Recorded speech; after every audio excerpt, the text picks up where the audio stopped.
Botox trata DTM ou disfunção temporomandibular?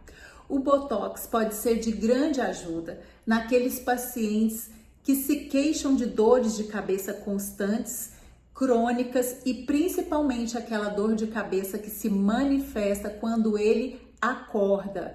O paciente já acorda com dor de cabeça.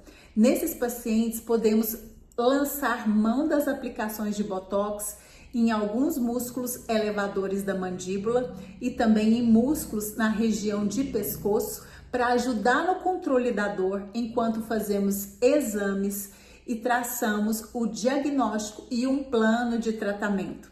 Mas o tratamento da DTM é multidisciplinar e muitas vezes mais complexo do que apenas uma aplicação de Botox.